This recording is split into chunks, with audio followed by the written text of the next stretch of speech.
엘리사는 사역을 준비하는 이 선지자의 제자들, 즉 이 선지 생도들과 함께 지내고 있었는데, 이 엘리사에게 배우려는 제자들의 숫자가 점점 이제 많아지게 되었습니다.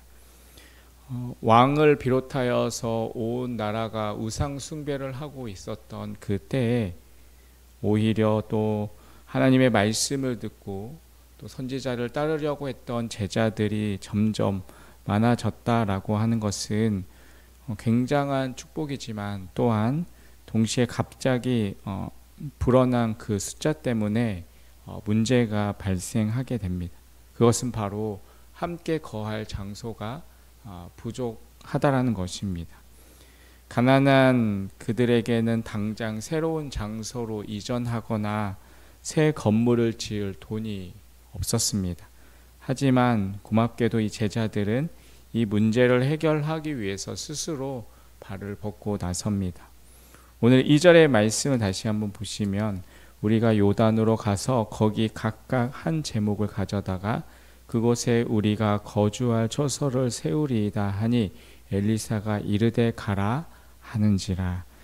제자들이 요단으로 가서 직접 이제 나무를 베어서 엘리사와 함께 이제 거할 처소를 짓겠다라고 자원을 합니다. 엘리사도 그들의 마음을 고맙게 여기고 축복하여서 보냅니다. 그런데 제자들은 자기들끼리만 처음으로 해보는 이 집 짓는 일이기 때문에 불안했는지 3절에 보면 이제 엘리사에게 같이 가자고 하고 4절에 이제 엘리사는 그들과 함께 이제 요단으로 갑니다. 그렇게 해서 이제 요단 근처의 넓은 장소로 가서 먼저 나무 베는 작업부터 시작하는데, 여기에서 또 문제가 발생하게 됩니다. 5절의 말씀입니다. 한 사람이 나무를 벨 때에 새도끼가 물에 떨어진지라. 이에 외쳐 이르되 아하 내 주여 이는 빌려온 것이니이다 하니, 한 제자가 실수로 이 도끼를 물에 빠뜨려 버렸습니다. 네, 이 도끼는 자신의 것이 아니고 다른 사람에게 빌려온 도끼였습니다. 그런데 그것이 물에 빠져 버렸습니다. 집을 짓는 작업이 늦어지는 것은 물론이고 당장 도끼값을 지불해 내야 하는 그러한 일이 되었습니다. 이때 엘리사는 어떻게 반응합니까? 6절과 7절에 보시면, 하나님의 사람이 이르되 어디에 빠졌느냐 하매 그곳을 보이는지라. 엘리사가 나뭇가지를 베어 물에 던져 새도끼를 떠오르게 하고 이르되 너는 그것을 집으라 하니 그 사람이 손을 내밀어 그것을 집으니라. 엘리사는 그러한 상황을 듣고 당황하지 않고 어디에 빠졌는지 물어본 뒤에 그곳에 가서 나뭇가지를 던집니다. 그랬더니 모든 사람의 눈을 의심할 만한 일이 벌어집니다. 그 무거웠던 새도끼가 이 물에서 떠오른 것입니다. 어떻게 이 일이 가능할까요? 6절에 그 열쇠가 있습니다. 먼저 1절부터 3절에 보면 1절에도 이제 엘리사라고 이야기하고 있고 2절에도 엘리사라고 이야기하고 3절에도 이제 엘리사라고 이렇게 이야기합니다. 그런데 6절에 보면 하나님의 사람이 이르되라고 기록합니다. 그리고 그 뒤에 이제 엘리사라고 말합니다. 결국 하나님의 사람이라고 이야기하는 것은 이 기적이 어떤 엘리사가 일어난 것이 아니라 결국 하나님께서 그 일을 하신 것임을 나타내고 있는 것입니다. 엘리사는 다만 하나님의 종으로서 그 일을 감당한 것입니다. 하나님의 사람으로서 하나님의 능력이 임하는 도구로 쓰임을 받은 것입니다. 이처럼 아무리 큰 문제라도 하나님의 사람이 함께하면 그 문제도 해결될 수 있습니다. 왜 그렇습니까? 하나님의 사람은 하나님의 능력으로 충만하여서 자기에게 없는 그 하나님의 능력을 또한 행할 수 있기 때문입니다. 그래서 하나님의 사람은 문제 앞에서 절망하지 않습니다. 문제보다 더 크신 그 하나님을 바라보기 때문입니다. 하나님 앞에서는 이것이 문제가 되지 않음을 분명히 알고 있기 때문입니다. 우리의 상식으로는, 우리의 과학적인 지식으로는 이 무거운 새도끼가 떠오르는 것이 상식적이지 않습니다. 그러나 하나님의 능력은 그러한 우리의 모든 상식과 그 모든 자연 법칙을 뛰어넘습니다. 우리의 삶에도 사실 그 문제가 일어났다는 것 그 자체가 큰일이 아닙니다. 삶에 문제가 없는 것이 오히려 이상한 일입니다.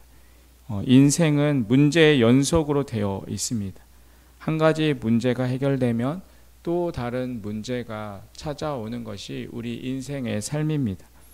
그래서 우리는 끊임없이 서로를 위해서 기도해주고 격려해주는 그런 구역과 같은 그런 사랑의 공동체가 우리에게 필요하고, 또한 예배도 당연히 혼자 할 수 있겠지만 교회로 함께 모여서 예배하고 봉사하는 것이 필요합니다.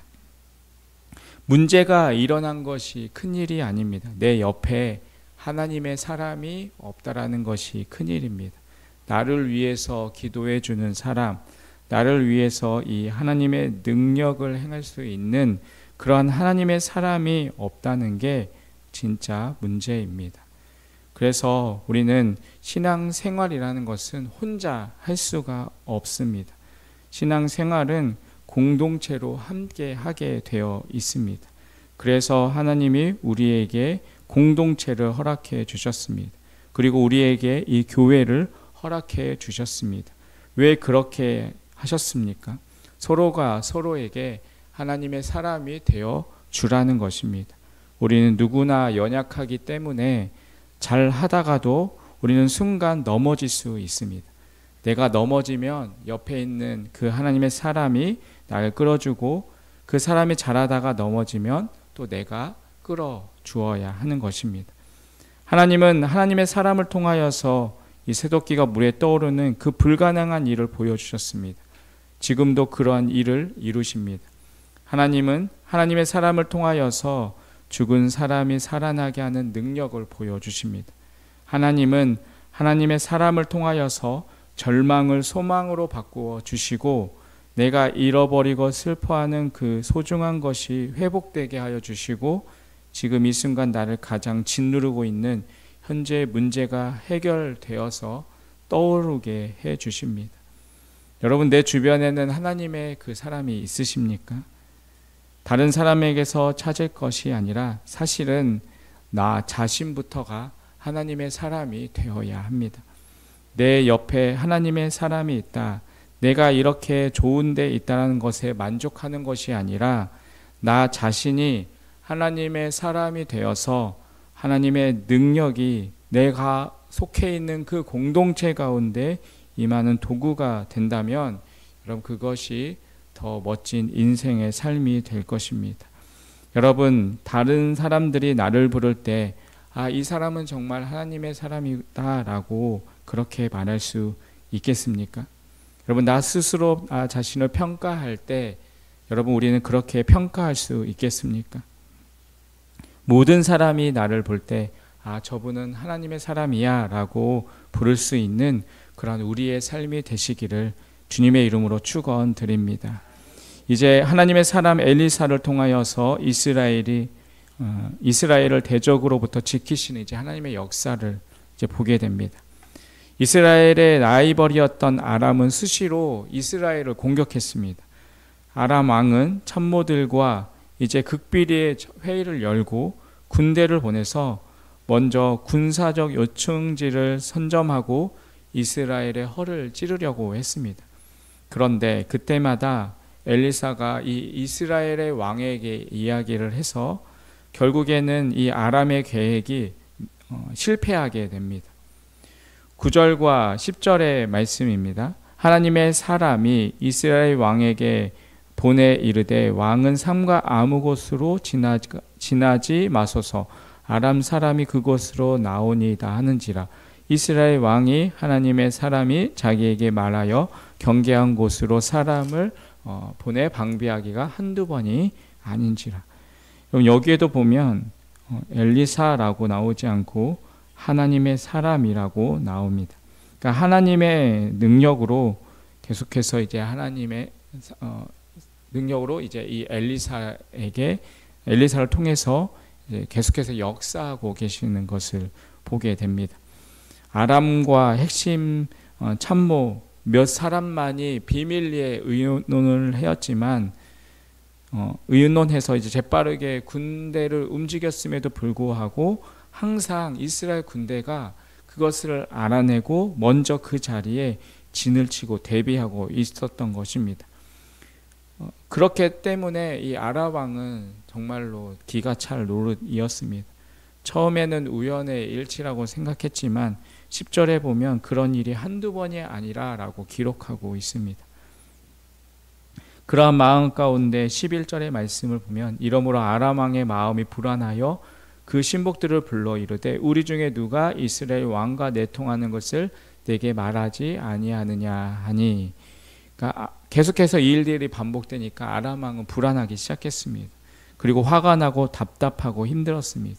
그래서 지금 자신의 나라에 스파이가 있어서 이 스파이가 지금 이스라엘에게 그 모든 것을 알려주고 있진 않냐라고 호청을 칩니다. 하지만 아람의 신하들 중에 지혜로운 자가 있어서 이 문제의 원인을 정확하게 지적합니다. 12절의 말씀입니다. 그 신복 중에 한 사람이 이르되 우리 주 왕이여 아니로소이다. 오직 이스라엘 선지자 엘리사가 왕이 침실에서 하신 말씀을 이스라엘의 왕에게 고하니이다 하는지라. 이것을 보면 당시 엘리사의 명성이 이 아람까지 널리 퍼져 있던 것으로 보입니다. 그런데 엘리사가 어떻게 이 아람 왕의 은밀한 그 내용을 다, 회의의 내용을 다 알 수 있겠습니까? 바로 새 도끼의 사건처럼 국가적인 그 위기 앞에 하나님께서 이 아람 왕의 그 계획들을 엘리사에게 또한 다 알려주신 것입니다. 그 하나님의 능력이 다시금 이 엘리사에게 임한 것입니다. 그러한 영적인 원리를 모르니 아람 왕은 혼란스럽고 화가 난 것입니다. 이제 그 문제의 원인이 엘리사라는 것을 들은 이 아람 왕은 엘리사를 잡기 위해서 이제 군대를 동원합니다. 엘리사가 도단에 있다라는 것을 들은 이 아람 왕은 말과 병거와 많은 군사들을 이제 도단으로 보내서 포위합니다. 여러분, 그런데 이 엘리사가 이 아람의 그 모든 비밀 회의까지 다 꿰뚫어 본다는 것은 보통 일이 아닙니다. 엄청난 능력인 것입니다. 그런데 그 하나님의 능력을 가진 엘리사인데 그것을 생각한다면 정말 그것이 심상치 않다는 것을 깨닫고 몸을 사려야 했습니다. 하지만 하나님도 하나님의 능력도 알지 못하는 그러한 아람 왕은 이에 무모한 짓을 벌이고 마는 것입니다. 말과 병거와 많은 군대를 보내면 그 문제를 해결할 수 있을 것이다 라고 생각을 하는 것입니다.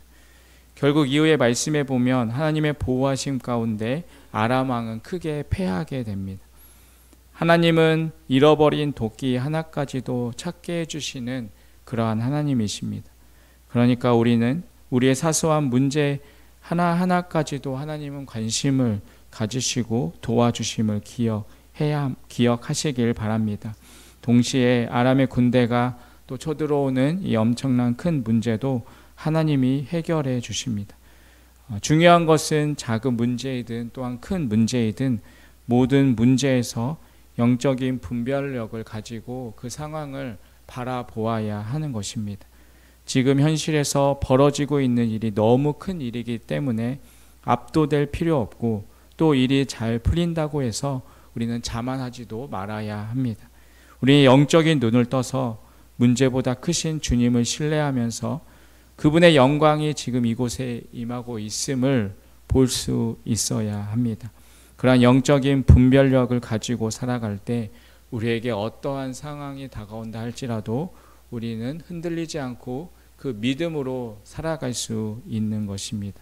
또한 그러한 우리의 삶을 통하여서 우리가 하나님의 사람으로 또한 주변에게 그 하나님의 능력을 나타내며 살아갈 수 있는 삶이 될 수 있는 것입니다. 우리 모두가 그러한 삶을 통하여서 그러한 축복이 우리에게 날마다 임하기를 간절히 주님의 이름으로 축원드리겠습니다. 기도하겠습니다. 하나님 아버지, 우리의 눈을 열어주시기를 원합니다. 우리의 영적인 눈을 떠 문제보다 크신 주님을 신뢰하며 그분의 영광이 이곳에 임하고 있음을 보게 하여 주시옵소서. 그 믿음의 삶으로 엘리사와 같이 하나님의 사람으로 선한 통로가 되게 하여 주시고 말씀의 통로가 되는 삶을 살아가게 하여 주시옵소서. 이 땅을 향한 하나님의 뜻이 무엇인지 바르게 분별할 수 있도록 도와주시고 우리에게 맡기신 영혼들을 어떻게 이끌고 어떻게 섬겨야 할지 민감함을 더하여 주시옵소서. 예수님의 이름으로 기도합니다. 아멘.